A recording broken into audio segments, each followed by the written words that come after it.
말씀을 나누게 돼서 참 감사하고 행복합니다. 무더운 여름 여러분 어떻게 지내셨어요? 이 또한 지나가리라 했더니 정말 지나가네요. 사역과 여러 가지 일들로 힘드실 텐데도 새벽마다 민수기에서 그 이스라엘 광야의 길 속에서 아마 은혜를 많이 받으셨을 텐데 오늘은 그 광야의 학교를 졸업하기입니다. 우리 집사람이 저보고 오늘 말씀 제목 뭐야 그래서 광야학교 졸업 그랬더니 그럼 천국에 가야 되잖아. 천국 가기 싫은가 제가 속으로 생각을 했습니다만은 하나님은 그 백성 이스라엘을 애굽에서 이제 해방시킨 다음에 약속의 땅 가나안으로 직행하는 것이 아니라 광야의 길을 걷게 하시지요. 그 광야학교에서 배우고 훈련하도록 하나님은 그렇게 하셨습니다. 하나님의 주신 것으로 살고 하나님의 그 인도하시는 대로 가고 그 하나님의 말씀대로 순종하면서 하나님을 경험하는 그 광야의 길은 얼마나 좋았겠어요. 광야의 길은 은혜의 길이고 축복의 길이지 아마 감사하면서 찬양하면서 신나게 감으로 하나님 보시기에 됐구나 하면서 가나안 땅에 들어가고 광야 학교를 졸업했어야 되지요. 그런데 실제로 저들의 삶은 광야의 그 길이었었지요. 힘들고 어렵고 먹을 것이 없고 그럴 때마다 늘 원망하고 불평하면서 40년을 방황하는 거예요. 여행이 아니라 방황이 되어졌지요. 아마 광야 학교를 졸업하지 못한 거지요. 이 광야의 길을 재해석하는 신명기 8장 2절에서는 이렇게 말씀하죠. 같이 읽을까요? 내 하나님 여호와께서 이 40년 동안에 내게 광야의 길을 걷게 하신 것을 기억하라. 이는 너를 낮추시며 너를 시험하사 내 마음이 어떠한지 그 명령을 지키는지 지키지 않는지 알려 하심이라. 그 백성을 인도하시면서 늘 주목하고 하나님은 보고 계셨지요. 이제 됐는가? 아직 안 됐구나. 그렇게 보셨을 것 같아요. 우리가 예수를 믿음으로 영적 이스라엘 백성 되어졌습니다. 예수를 믿고 구원받고 하나님의 자녀가 되었지만 우리도 이 세상을 광야의 길을 걸어가게 하셔서 다 나름대로 여러분의 광야가 있지요. 힘든 일이 있지요. 여기서 우리는 훈련하고 연단하시면서 마침내 복을 주시려는 것이 하나님의 뜻인 줄 압니다. 마침내 나는 가나안에 들어왔습니다. 광야 학교 졸업했습니다. 할렐루야. 이 삶을 우리가 이 세상에도 살아가기를 하나님께서는 원하시지요. 그런데 이스라엘 백성들은 늘 힘들고 어려울 때마다 하나님이 인도하시는데 하나님이 함께 하시는데 하나님이 하시겠지 하나님이 도우시는데 하면서 저들의 믿음을 내놓았어야 되는데 저들은 그렇게 하지 못했지요. 늘 불신앙을 내놓고 그 증거가 원망과 불평입니다. 광야 학교 졸업하기는 원망과 이 불신앙을 내려놓는 것이지요. 원망과 불평을 넘어서는 거지요. 원망대학과 그 불평학과 거기에 머물면 망하는 길이고 그것은 불행하기 때문에 그래요. 하나님 바울을 통해서 고린도서 10장 10절에서 우리에게 이렇게 말씀을 합니다. 같이 읽겠습니다. 그들 가운데 어떤 사람들이 원망하다가 멸망시키는 자에게 멸망하였나니 너희는 그들과 같이 원망하지 말라. 원망하지 않고 어떻게 우리는 광야 길을 걸어가며 하나님 보시기에 이제 합격할 수 있고 광야 학교를 졸업하고 오늘 우리의 현실 속에서 가나안을 살아갈 수 있을까? 생명과 풍성함을 하나님의 나라를 누릴 수 있느냐는 것이죠. 이를 위해서 제일 먼저 오늘 본문으로 들어가기를 원합니다. 오늘 본문의 이 사건과 이 말씀은 이 원망과 불평에 대한 하나님의 방법입니다. 오늘 5절 말씀을 같이 한번 다시 읽습니다. 시작. 내가 택한 저의 지팡이에는 싹이 나리니 이것으로 이스라엘 자손인 너에게 대하여 원망하는 말을 내 앞에서 그치게 하라. 이 사건은 뭐예요? 하나님을 향한 이스라엘 백성들의 그 원망을 그치게 하려는 하나님의 방법이지요. 어떻게 하셨어요? 지파별로 지팡이를 하나씩 가져오게 하고 거기에다가 그 지파의 이름을 쓰게 하는 겁니다. 레위 지파에는 누구 이름을 쓰게 하세요? 아론의 이름을 쓰게 합니다. 그래서 이것을 증거케 그 법계 하나님의 임재인 그곳에다가 놓게 합니다.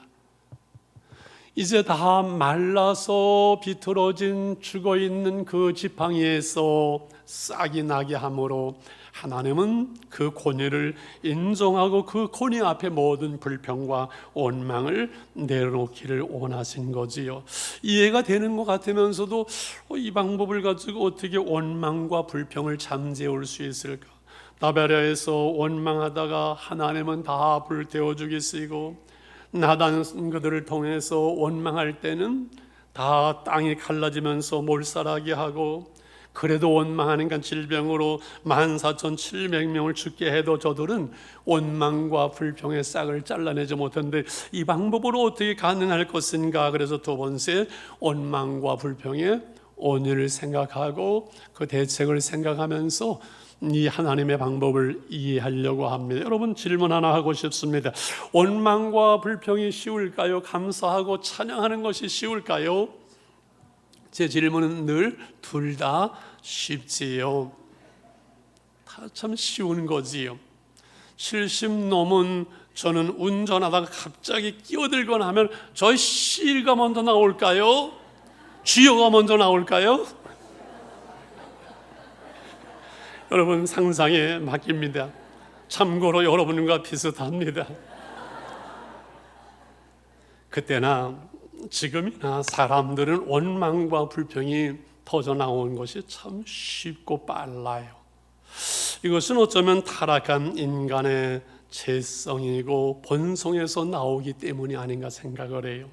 문제는 이 원망과 불평이 단순히 또는 환경에 대한 반응이나 우리의 인격의 문제나 우리의 감정의 문제만이 아니라 이것이 바로 하나님을 향한 불신앙이 되고 반역이 된다는데 이 큰 문제가 있습니다. 여러분 생각해 보세요. 먹을 것이 없고 음식이 없이 문제가 생겼으면 하나님이 함께 하시는데 하나님께 구하면 되잖아요. 야 이게 뭐야? 애굽으로 돌아가지. 애굽이 훨씬 먹을 것이 많았다 투덜거리면서 저들의 불신앙을 내놓는 거예요.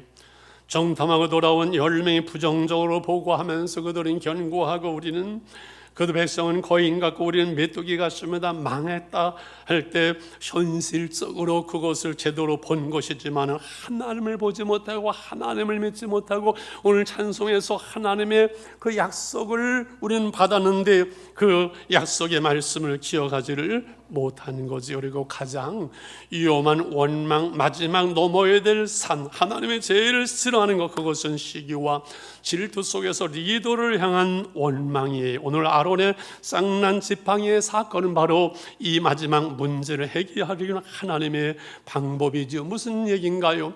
16장에서 고라, 나단, 온이 당을 짓습니다. 그리고 모세에게 반항을 합니다. 250명의 지도자들까지 규합을 합니다. 모세와 아론에게 대항하면 당신들만 하나님의 사람들입니까? 왜 당신들이 마음대로 합니까? 하면서 권위에 도전하게 될 때 하나님은 극약 처방을 합니다. 나단과 그의 모든 세력과 집안들의 땅이 쭉 갈라지면서 그 안에 함몰시켜버립니다. 아마 전에도 없고 후에도 없은 사건이죠. 요즘은 뭐 홀이 가끔씩 나온다 그러지만 이건 자동차 하나 들어가는 정도지요. 250명들은 불태워 죽게 합니다. 그럼 백성들은 회개하고 깨달았다가 아니라 우리를 다 죽게 할 거냐라고 또 대듭니다. 이때 열병이 시작이 되면서 14,700명이 죽게 되지요. 2일 후에 이 17장에서 하나님은 지파별로 다 지팡이를 하나씩 가져오라. 그 지팡이는 바로 그 지파를 대표하는 것이고 권위를 상징하는 거지요. 그러면서 하나님이 인정하고 하나님의 세우시는 권위가 무엇인지를 알게 하시는데, 오늘 결과는 8절의 말씀이 되지요. 8절 한번 같이 있습니다. 시작.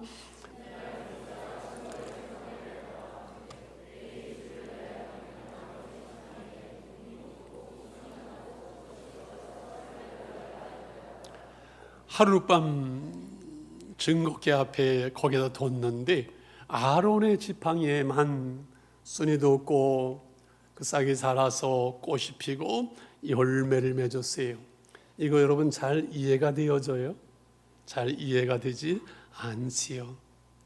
그 아론의 그 아론과 모세의 권위를 하나님께서는 저들에게 보여주시기를 원한 거지요. 그러면서 10절에 보게 되면은 이제 그 지팡이는 법궤 안에 영원히 보관함으로 반역한 자의 표징이 되게 하고, 그래서 저들로 원망하면서 불평하면서 죽음을 면하지 않게 하라, 이렇게 말씀을 해요. 여러분, 하나님은 공동체를 통해서 우리가 살아가게 하시고 공동체 질서를, 행복을 위해서 하나님이 세우시는 권위가 있어요. 하나님이 세우시는 지도자 권위에 도전하면서 원망하고 불평하는 것은 리더십을 무너뜨리게 하고 공동체를 무너뜨리는 것을 하나님은 아세요. 중요한 것은요, 이 리더십에 대한 원망은 광야 학교를 졸업하는데 마지막 시험이 되어지고 그리고 관문이 되어진다는 거예요. 그리스도인들이 성장하고 성숙해서 하나님의 쓰임 받을 수 있는, 하나님의 은혜와 축복을 받을 수 있고 하나님의 인정을 받을 수 있는 마지막 관문이고 시험이라는 거. 왜 그런가? 16장 1절에서 나단이 누군가 안에 레인의 증손의 고앗의 손자예요. 2세대예요. 2세대. 이는 가나안에 들어갈 수 있는 사람이에요. 그리고 이 사건이 일어난 데가 38년쯤이에요. 광야 생활에 이제는 다 끝나고 2세대 저들이 마지막 그 가나안 땅에 들어갈 걸 앞두고 이 사건으로 저들은 망하고 죽고 말해요. 얼마나 억울하겠어요. 이 어려운 길을 걸어왔는데 이제는 거의 다 왔는데 이제는 이 관문을 넘어서면 되는데, 그래서 여러분 생각해 보세요. 가정에서 꼬마 아이들이 부모님께 불평하고 원망하고 대드는가요? 아니에요. 사춘기가 되어서 이제 마지막 어른이 되기 전에 부모님에 대해서 원망하고 불평해요. 그건 넘어서야 될 과정일 뿐이에요. 군대 갔다 오고 결혼해서 아이들을 낳으면 부모님을 이해하고 부모님을 사랑하게 되는 그 성숙의 과정일 뿐이에요.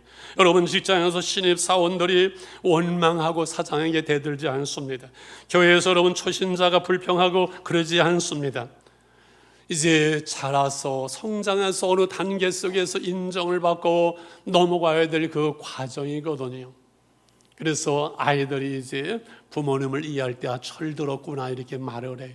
저는 평생 목회를 하면서 그런 생각을 해요. 교인들이 성장을 해서 성숙된 사람은 그 목회자를 이해하고 힘드시겠구나, 어렵겠구나, 기도할 수 있고 동역자가 될 때 철든 교인이라고 생각을 해요. 좌우로 한번 인사하면서 우리 철든 교인 됩시다. 한번 인사해 볼까요? 너무 분위기가 딱딱하니까 우리 철든 교인 됩시다. 뭐 철이 들면 안이 되겠지요. 중요한 것은요, 이 원망과 불평은 크든 작든 관계를 망가뜨려요. 부부간이나 가족간이나 친구들이나 원망과 불평은 관계를 깨뜨려요. 그리고 원망을 오염되고 그래서 영향을 부정적으로 10명의 정탐꾼들이 온 이스라엘 백성들에게 오염시켜서 그래서 공동체를 무너뜨리잖아요. 원망과 불평이 무서운 것은 이 하나님의 은혜와 축복을 차단하고 사람과 사람 사이의 관계를 차단하는 것이거든요. 그래서 옛날에 그런 말씀 들었어요. 가정에서의 원망과 불평은 가정의 불행의 무덤을 파는 것과 같다고 그랬잖아요. 교회에서의 원망과 불평은 교회 부흥을 막는 마귀를 도와주는 것이라고 저는 생각을 해요.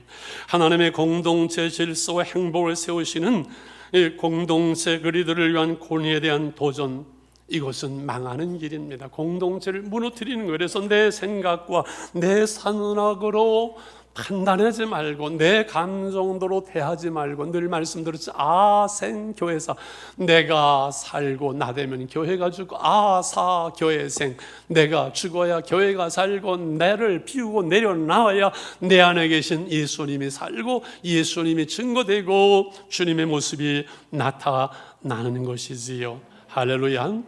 여러분, 교회 속의 모든 기관의 리더를 존중하고 순복해야 될 이유가 있어요. 대표가 되는 걸 당해. 저는 평생 32년 목회를 하면서 우리 장로님들이 협력하고 도와주고 그래서 목회를 했지요. 참 감사하고 늘 자랑스러웠어요. 당회가 어느 목사님이 그랬대요. 교인들이 목사님 회사들이 맛있는 회 모잡술 내니까 나는 당회 빼고는 다 좋아. 그런 당회는 여러분 아니 되잖아요. 그래서 우리 담임 목사님, 우리 장로님들 몇 분 안 오셨는 3분이 2부에 다 들으셨지요. 당회 끝나고 나면요, 목사님이 힘이 생기고 위로가 되고, 이야, 목회할 만하다, 너무 좋다, 이런 마음이 생겨야지. 당회 끝나고 나면 아씨 하면서 스트레스 받으면 안 돼요. 그런 거 없으시죠, 목사님? 머리 하얗지 않은 거 보면. 할렐루야. 이렇게 편안하게 얘기할 수 있는 우리 교회는요, 참 감사하고, 많은 교회들을 다녀보면요, 우리에게 정말 자랑스럽고요, 얼마나 좋은지 몰라요. 그래서 마지막으로 어떻게 이 말씀 우리가 적용할 수 있고, 우리가 광야의 삶을 날들을 걸어가지만은 그 길들이 행복할 수 있고, 나는 광야 학교를 졸업했어요, 나는 가나안 땅에 들어왔어요 라고 고백할 수 있을까요? 먼저 우리의 생각은 늘 긍정적이면 좋겠어요. 여러분, 그 사람의 자존감, 그 사람의 마음의 건강은 세상을 향하여, 사람들을 향하여 늘 긍정적으로 밝게 바라볼 수 있는 거예요. 이 세상에 불행한 사람이 누군가 하니 썩을 놈의 세상, 믿을 놈 하나도 없어, 이건 정말 불행한 사람이거든요. 그렇죠.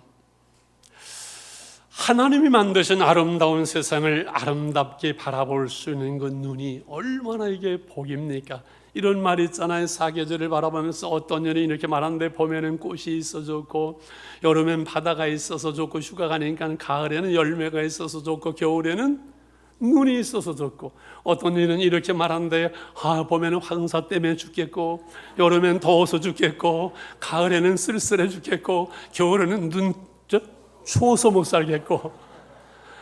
여러분, 그건 불행한 거지요. 우리의 마음이 어두우면 부정적이 되고 원망과 불평이 나와요. 늘 밝게 아름답게 볼 수 있는 그 하나님의 은혜가 우리 가운데 있기 때문에 어떠한 어려움과 우리가 광야에 있을지라도 이 아름다운 마음으로 아름답게 볼 수 있는 그 은혜가 있기를 축원합니다. 하나님 앞에나 사람 앞에 원망하는 말을 좀 제어했으면 좋겠어요. 인간인지라 저도 마찬가지고요. 서운함과 원망이, 불평이 이렇게 나올 때가 있어요. 올라올 때가 있어요. 여기까지 올라오는데 여기서 끝나고 이거를 빼내야지 이게 입술로 나오면 지는 거예요. 그지요? 하나님께서 민수기 14장 원망하는 말을 들으시고 그 원망하는 백성들 말을 하나님이 다 들으세요. 내 귀에 들린 대로 너에게 해주겠다. 여러분, 원망하는 말이 우리의 입술에서 나오지 않으면 될 거 아니에요. 그래서 입술에 그 열매를 짓는 하나님이세요. 오늘 삶의 지혜를 주는 잠언서에서 18장 21절에 이 말씀을 하시잖아요. 우리 잘 아는 말씀을 같이 봅니다. 시작. 사람은 입에서 나오는 열매로 말미암아 배부르게 되나니 곧 그 입술에서 나는 것으로 말미암아 만족하게 되느니라. 죽고 사는 것이 제 힘에 달렸나니 혀를 쓰게 하는 자는 혀의 열. 죽고 사는 거, 흥망성쇠, 행복과 불행이 어디에 달렸다고요? 혀에 달렸다고요. 우리 입술에서 나오는 열매로 인하여 배부른다고, 여러분 만족한다고 말해요. 우리의 삶에 만족할 수 있고 배부를 수 있는, 행복할 수 있는, 성공할 수 있는 것은 우리의 입술에서 나오는 열매로 주어지는 것. 근데 입술에서 나오는 말을 갖다가 왜 열매를 했을까요? 입술에서 나오는 말은 씨앗이 되어서 우리의 삶 속에서, 심지어 자녀들 속에서 우리의 공동체 속에서 열매를 맺기 때문에 그렇습니다. 낱말은 새가 되고 반말은 쥐가 듣는 것이 아니라 내가 한 말은 사람이 들어요. 딴 사람이 영향을 줘요. 우리 하나님이 들으세요. 더 중요한 것은 내가 들어요. 부정적인 말, 원망의 말을 내가 듣고 또 하고 또 내가 들으면서 우리는 부정적인 사람으로, 원망의 사람으로, 불평의 사람으로 우리의 인생을 스스로 망가뜨릴 수 있어요. 입술에 열매를 지는 하나님 앞에 늘 감사합니다, 감사합니다, 행복합니다, 즐겁습니다, 할렐루야. 좀 죄송하지만 저는 감사합니다 한 지가 한 17년, 18년 되는데 한 10년 세월 지나니까 감사밖에는 없어요. 원망하고 불평할 일이 없어요. 감사의 체질로 우리가 바뀌는 거지요. 이제 중요한 것은 매사에 그러므로 하나님을 의식하는 거예요. 여러분, 하나님이 아론의 손을 들으시잖아요. 모세의 손을 들으시잖아요. 아론의 지팡이에 꽃이 피고 열매를 맺게 함으로 그 앞에 입을 다물게 하잖아요. 그래서 매사의 어려움 속에서 사람들과의 관계 속에서 원망과 불평이 막 나올 때 누구 때문에 뭐 때문에 이렇게 하지 말고 우리 하나님, 그래 하나님이 하시는데 하나님이 들으시는데 하면요 다 해결할 수 있고 이길 수가 있어요. 제가 한 번은 내가 잘못한 것이 없는 것 같은데 우리 목사님도 여러 번 오셔서 저한테 이 문제 저 문제 막 얘기를 하면서 왕 목사님 노예를 위해서 하는 것이 뭐였어? 그런데 나는 우리 교회는 노예를 위해서 상납비만 꼬박꼬박 제일 많이 냈지 내가 뭐 잘못한 게 뭐가 있나?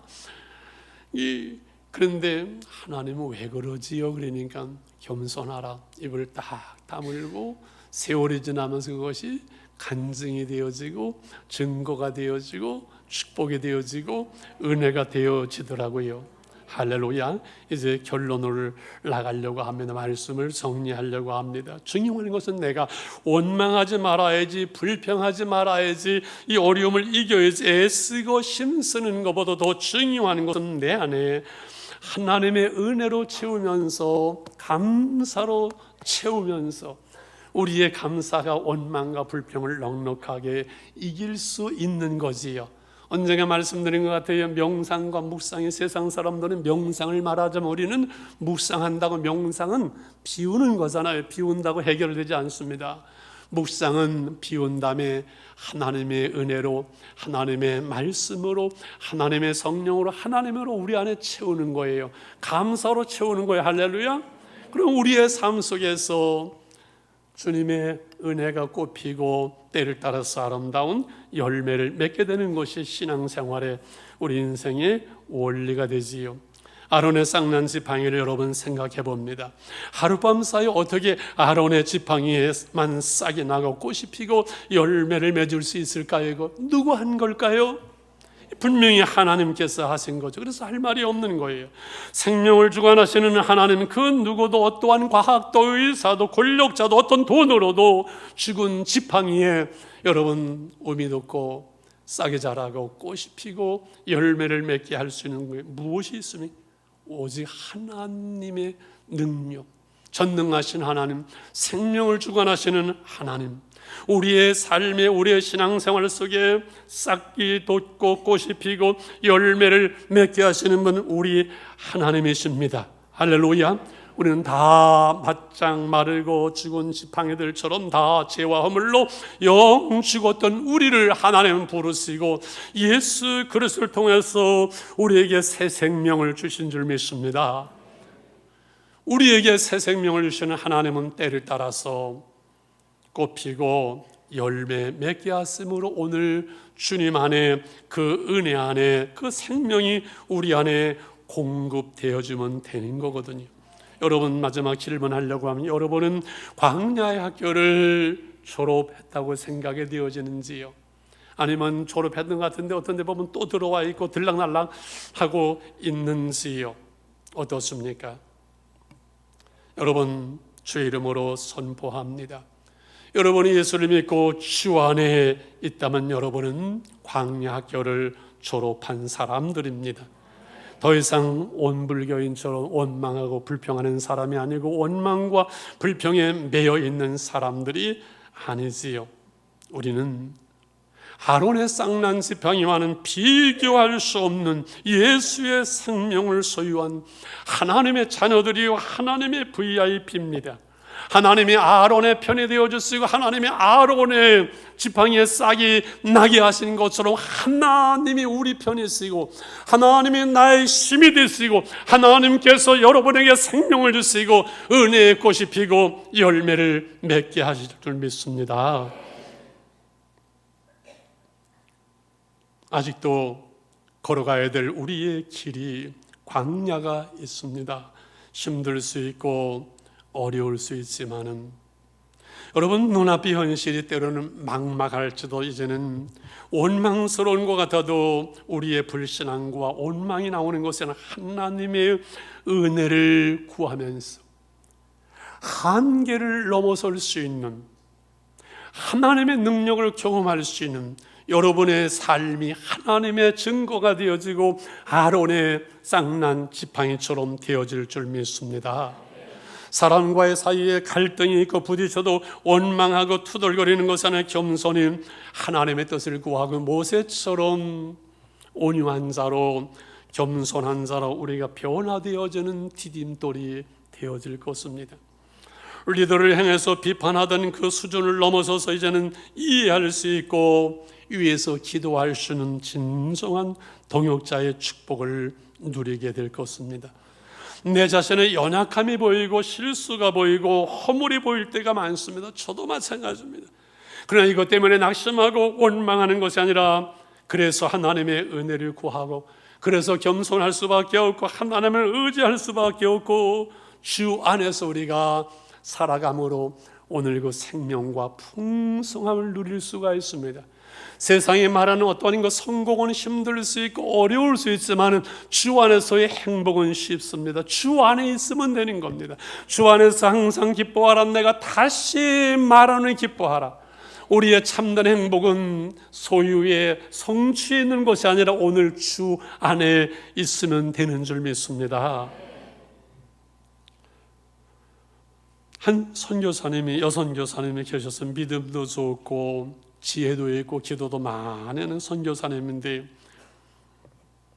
이분이 이제 친구 선교사님들과 함께 이렇게 사택이라는 걸 뭐라니 기숙사에 머무르고 있을 때입니다. 이 선교사님 믿음은 좋지만 이 인물은 좀 이렇게 떨어졌던 것 같아요.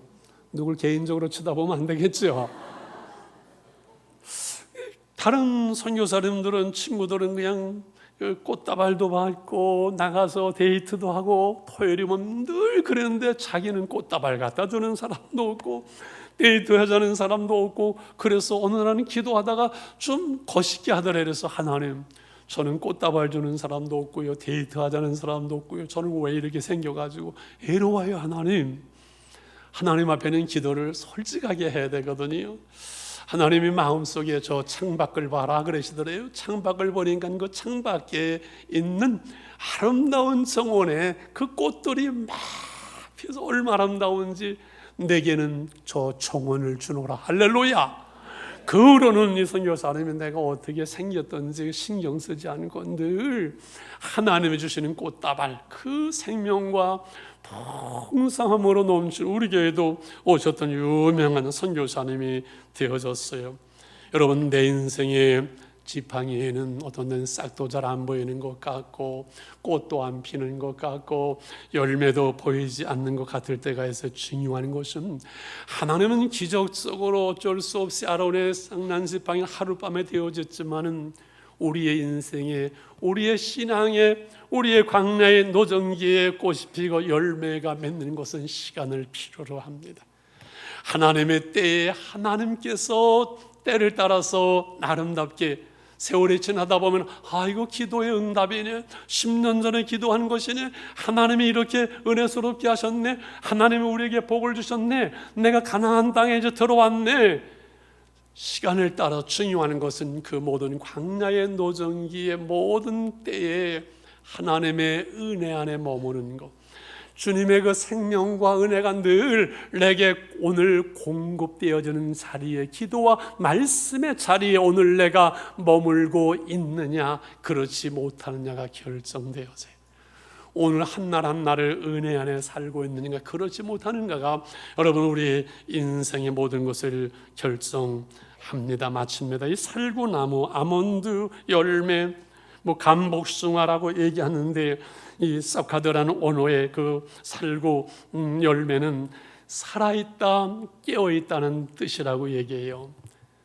우리가 하나님의 은혜 안에 생명이 있고 살아있고 영적으로 우리가 깨어있고 오늘 기도와 말씀 가운데 하나님의 은혜 가운데 있는 것, 이것이 광야학교를 졸업하는 길, 그래서 주 안에서 항상 기뻐할 수 있고 쉬지 말고 기도할 수 있고 범사에 감사할 수 있는, 오늘 하나님의 나라를 살아가는 광야학교를 졸업한 여러분 한 분 한 분 되시기를 축원합니다.